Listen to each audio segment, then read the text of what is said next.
Mesdames, Messieurs, peuple congolais, Monsieur Denis Sassou Nguesso est un dictateur.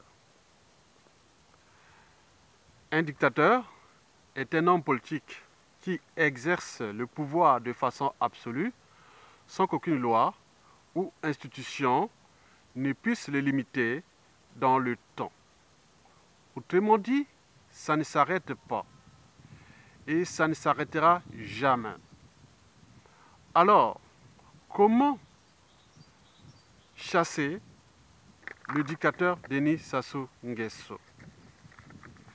C'est un jeu d'enfant. Et pourquoi?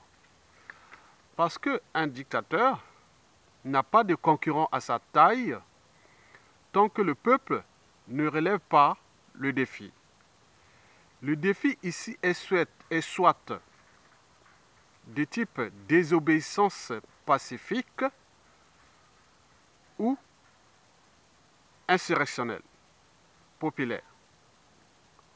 Or là, nous avions trois gros soucis. Le premier gros souci que nous avions, c'est que nous, Congolais, Bantous, nous sommes des peuples de moutons, c'est-à-dire des peuples plus ou moins intelligents, peu structurés, moins organisés et, pire encore, nous ne sommes pas courageux. Et sur ce plan, nous devons d'abord s'affranchir de cet état de crise de peuple de moutons. Donc devenir des gens courageux. Or que le courage ne se décrète pas. Le courage se construit dans le temps. Or que le temps nous manque face à ce dictateur. Et le deuxième gros souci que nous avions, c'est le dictateur lui-même. C'est un être sans foi ni loi, sans âme ni conscience. Chez lui, vérité ou mensonge, c'est pareil. Même les affaires qui lui concernent, les biens mal acquis et toutes ces magouilles. Et n'oublions pas l'hécatombe de la condition sociale et humaine au Congo. Ça ne lui fait pas peur. Bien entendu, il s'en fout. Et pourquoi? Parce que pour lui, la honte et le ridicule ne tuent plus, ni les déshonneurs d'ailleurs. Mesdames, Messieurs, M. Denis Sassou Nguesso est, par sa personnalité, fiché comme un être cynique, hystérique, parano, antisocial et surtout criminogène en ce qui concerne le respect de l'intégrité physique, du caractère sacré de la vie humaine et n'oublions pas les libertés fondamentales et le but même de la condition humaine. Sinon, comment cela se fait-il que tout un pays, tout un peuple est aux arrêts et lui n'a aucune conscience de prendre ses responsabilités? Bien au contraire. Mesdames, Messieurs, au vu de la situation actuelle qui sévit partout en Afrique, à travers les courants dégagistes des dictateurs, eh bien oui, Sassou Nguesso n'a plus rien à perdre. Parmi ses priorités, d'abord, sauver son régime et son système, qu'il croit à vie. Et deuxièmement, oui, avec tout ce mal qu'il a fait aux Congolais, donc il sait bien que parmi ces Congolais, beaucoup ont des plans cachés qui pourront certainement le faire du mal à lui-même et aussi à son clan et à ses dignitaires. C'est les raisons pour lesquelles tout le système s'est regroupé autour du dictateur. Bien entendu, ils savent que les haines, les rancunes, les contentieux historiques non réglés sont en dormance. Donc, il sait bien qu'il est assis sur une bombe à retardement. Et par conséquent, l'insurrection populaire pourrait certainement se solder par un bain de sang qui aura certainement des impacts. D'abord, lui-même, il va partir dans les conditions inhumaines et n'oublions pas la suite après. Et donc, il sait très bien qu'il est pris dans le piège. Et le piège se referme sur lui-même. Bien entendu, quand on est dans le marteau, sur le marteau et l'enclume, ou dans le piège, donc on sait un peu de se battre pour rester encore au pouvoir. Donc lui, il sait très bien que ce n'est pas le peuple qui pourra le faire partir. Mais il se trompe. Il se trompe. Il sait bien que le peuple ne pourra pas le faire partir. Et pourquoi? Déjà pour le premier gros souci que je vous ai dit, que nous sommes le peuple des moutons. Sinon, comment cela se fait-il que son régime est à bout de souffle, au bout du rouleau, et depuis 2015, il est toujours là. Le chien aboie, la caravane passe. Mais il a peur. Il sait que toute chose a un début et une fin. Et la fin est inéluctable. Mais quand et comment? D'abord, quand, c'est à tout instant. Il le sait d'ailleurs. Et comment? C'est ce que je vais vous expliquer par la suite. Mais en attendant, je vais vous parler du troisième gros souci que nous avions dans ce pays. Parce que Denis Sassou Nguesso a assis son pouvoir sur la division, l'art de diviser pour régner. Le nord, c'est pour lui, et le sud pour ses complices et ses victimes. Le pays est divisé en deux parties. La partie nord, où est aussi localisée sa tribu, c'est pour lui. Vous avez par exemple pu voir le cas du général Jean-Marie Michel Moukoko qui a osé dire non à lui, emprisonné. Et le cas de Okombi Salissa qui a osé dire non à lui, emprisonné. Donc le nord, c'est pour lui. Et qu'est-ce que ça peut faire? Puisque depuis déjà 97 jusqu'à nos jours, 1997 jusqu'à nos jours, même ceux qui l'ont ramené au pouvoir, des généraux, des militaires, des civils, tous sont tombés comme des quilles dans un bowling. Et pourquoi? Parce qu'on revient toujours au premier gros souci. Nous sommes des moutons. Comment des officiers supérieurs ne peuvent pas oser dire non et le mettre hors d'état de nuire? Alors que lui, un être mortel, et qui a roulé tous ces gens-là, il est en train de les faire tomber comme des quilles dans un bowling. Et pour combien de temps encore? Donc, les haines, les rancunes, ils sont là. Et d'autres, beaucoup de ces nordistes ont compris que cela ne va plus durer comme ça. Et donc, il reste seulement les détonateurs. Et les détonateurs au niveau déjà militaire, parce que les institutions militaires, tout le commandement, toutes les forces, et au nord, et notamment le haut commandement dans sa tribu. Et donc, les militaires savent là où se cachent les armes de Sassou Nguesso.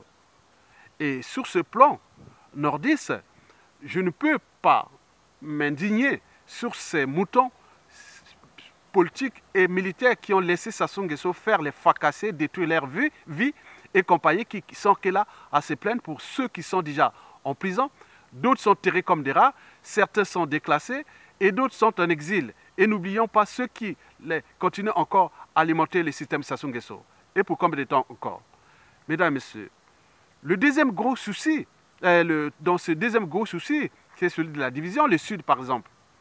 Sassou Nguesso a utilisé la moitié sud du pays, qui recoupe 2 tiers de la population, 2 tiers des villes stratégiques. Il a laissé ça à ses opposants préfabriqués et qui jouent le jeu d'amalgame, de la division nord-sud, alors qu'eux-mêmes ne sont pas capables de prendre leurs responsabilités. Et pire encore, quand Sassou Nguesso a fait la guerre du Poul, le terrorisme d'État dans le Poul, c'était pour diviser ce pays en deux parties. Ou pour dire non, mais le Nord, j'ai emprisonné Mokoko, j'ai emprisonné Okombi Salsa et tout ce monde-là. Le Nord, c'est pour moi. Et si vous osez dire non à moi, vous savez qu'avec ce qu'on a fait du mal au Sud, ils vont donc certainement nous attaquer. Et donc, je suis là pour vous protéger. Donc, c'est un jeu dangereux et que tout le monde a compris. Tant au Nord, qu'au sud, parce que ces complices de Sassou ont joué ce jeu-là. On ne pouvait pas comprendre que Sassou Nguesso est en train d'humilier, fracasser leurs tribus, et autres, ils sont là toujours derrière le régime. Donc on revient toujours au premier gros souci du peuple de moutons. Un peuple plus ou moins intelligent, peu structuré, moins organisé, pire encore, n'est pas courageux. Additionner à cela le tribalisme inconscient, subconscient et même conscient. Et donc l'art de diviser pour régner. Mesdames et messieurs, peuple congolais, vous avez par exemple pu voir en 2015, au moment où la plupart de ces dignitaires dissidents du Sud avaient pris le taureau par les cornes en mobilisant les populations de Brazzaville, on a vu une vague de gens dans la rue, plus de 100 000. Mais ils étaient venus simplement montrer à Sassou Nguesso que nous sommes ensemble. Voilà, donc on peut mobiliser ces moutons et on va les inviter à rentrer chez eux tranquillement. Et ce qui fut fait.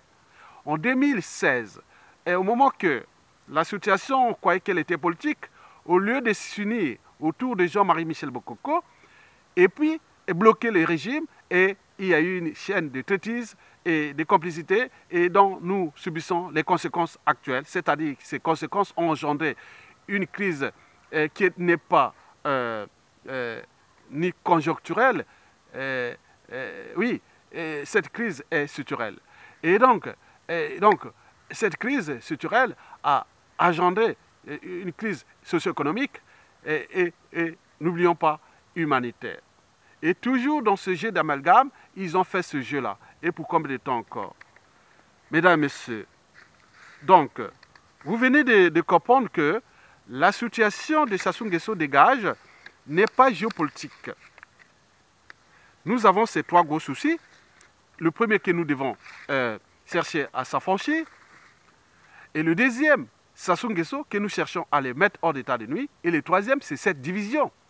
Et ces gens-là ont trouvé dans ce système de division, oui, ce fut un marché. Et le marché est toujours là. Mais or, Sassou Nguesso n'a plus assez de moyens, donc il a ses priorités. Seulement ses opposants, beaucoup sont avariés, et d'autres sont déclassés, et d'autres commencent à dire, ah, non, non, non, non, non, non, non, non. Parce que si on continue ce jeu au sud, de créer ces amalgames et faire cette division, malin, au moment venu, je pense que l'expression de la volonté générale pourra sévèrement nous punir. Parce que toute chose a un début et une fin. Nous sommes dans le monde de causes et de conséquences. Parce qu'il y a eu trop de drames, trop de tragédies. Ils ont fait leur jeu depuis 2015 à nos jours. Et tout le monde sait tout le monde. Donc, dans ce jeu de malin, il arrivera le malin. Le malin, c'est le peuple que nous invitons à le suivre. Mesdames et messieurs, peuple congolais. Donc, faire partie de Sassou Nguesso, il y a des règles. Les règles sont déjà là. Que nous devons s'affranchir de cet état de crise de moutons. Deuxièmement, nous devons nous mettre ensemble comme un peuple pour faire partie de Sassou Nguesso. Et, troisièmement, il faut commencer à éveiller ou à alerter la conscience de ces complices, de ces traîtres, de ces gens-là qui créent des amalgames, qui attention, danger. Parce que de toute évidence, Sassou va partir et doit partir. Et c'est l'après qui pourra être dangereux pour vous-même. Parce que cette dictature, depuis 2015, a occasionné beaucoup de drames. Et donc, si vous continuez à faire ça, tant pis pour nous. Mesdames et messieurs, peuple congolais, nous avions par exemple pu voir, depuis déjà 2014, au Burkina Faso, en passant par le Zimbabwe en 2018, puis l'Algérie en 2019, aujourd'hui le Soudan. Et donc, nous avions déjà des modèles à suivre. Je vous informe que, aux dernières nouvelles, les forces armées souhaitent réparer leurs torts, surtout le tort du terrorisme d'État qui s'est passé dans le pôle. Parce que 90% des militaires sont contre Sassou Nguesso. Mais or, au Congo, beaucoup de militaires disent non, le temps des coups d'État est révolu. Mais nous cherchons les détonateurs. Parce que tout le peuple, du civil au militaire, on est dans la merde. Et la récession en cours qui ne va pas cesser, elle ne va qu'augmenter, Donc le Congo sera plus que jamais aux arrêts. Le peuple aux arrêts. Le pays en faillite, en mort clinique. Et à la clé, tous les pouvoirs d'achat sera au rouge. C'est-à-dire les fonctionnaires n'auront plus de salaire, les pensions retraite non payées et bourses des étudiants, le tissu social fracassé, le tissu économique fracassé. Et donc, on va se trouver dans une merde, dans une poudrière annoncée. Et donc, l'armée l'a bien compris. Il s'agit bien sûr d'un effet d'entraînement. Et comme on l'a vu en Algérie, au Soudan, beaucoup de militaires disent qu'on est prêt à le faire partie Sassou Nguesso, mais sous condition. Et que le peuple prend ses responsabilités. Pourquoi? Parce qu'un dictateur n'a pas de concurrent à sa taille tant que le peuple ne relève pas le défi. Le défi ici n'est pas d'abord insurrectionnel, parce que nous connaissons la personnalité du dictateur et la nature de son régime. Et surtout que le dictateur s'est préparé à la guerre contre le peuple en achetant des armes. Il a sa garde prétorienne, il a ses mercenaires et son arrière-base militaire France-Afrique. Donc il sait que sur le terrain de la violence, il n'y a pas photo. Il pourra arriver à un bain de sang. Donc nous évitons ça parce que Sassou n'a plus rien à perdre. Même tuer, il peut hypothéquer ses enfants, petits-enfants, clans et autres, il s'en fout. D'ailleurs, ils sont tous pris en otage par un lâche qui a subutilisé les moyens de l'État, qui sont les renseignements intérieurs et extérieurs, la police politique instrumentalisée en une force d'insécurité, la justice en une force d'injustice, et n'oublions pas l'armée clanique et surtout sa garde prétorienne. Donc, il essaie. Donc, sur le terrain de la révolte ou de l'insurrection populaire, c'est après. Au départ, les armées invitent les uns et les autres,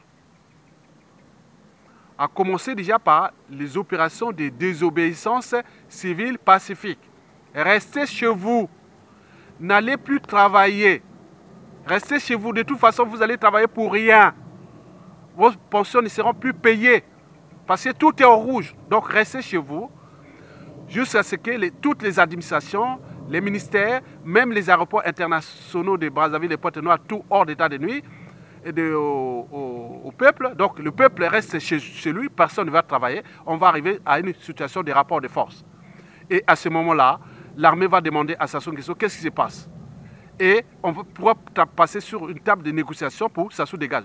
À défaut, l'armée pourra inviter le peuple à sortir dehors. À ce moment, le pays sera déjà sécurisé. Donc, la situation est comme ça. Donc, commencez par les désobéissances civiles. Restez chez vous, du nord au sud, de l'est à l'ouest, dans tous les sites stratégiques, villes stratégiques. Chez vous, juste pendant 5 à 10 jours, 20 jours, 30 jours. Et après, cette période-là, tout sera déjà bloqué et Sassou Nguesso sera pris dans son propre piège. Et à ce moment, l'armée pourra nous inviter avec le relais par les médias et réseaux sociaux et l'armée pourra prendre ses responsabilités. En réalité, l'armée a tout compris ce qui s'est passé en Algérie et au Soudan. Donc, allons ensemble avec les armées. Donc, les armées vous demandent de rester chez vous. Commencez maintenant. N'entendez pas la voix des hommes politiques. Vous-même, vous êtes le peuple, vous êtes les souverains, vous avez un pouvoir. Commencez à vous organiser dans les quartiers, à rester chez vous. Et menacez ceux qui vont aller travailler encore dans ces administrations-là. Ils seront traduits comme des collabos. Au moment venu, leur sort sera scellé. Donc, restez chez vous. Commençons par là. Donc, nous allons faire que des vidéos sur la désobéissance civile. Et après, l'armée pourra venir nous accompagner dans l'insurrection populaire sécurisée. Je vous remercie et à bientôt.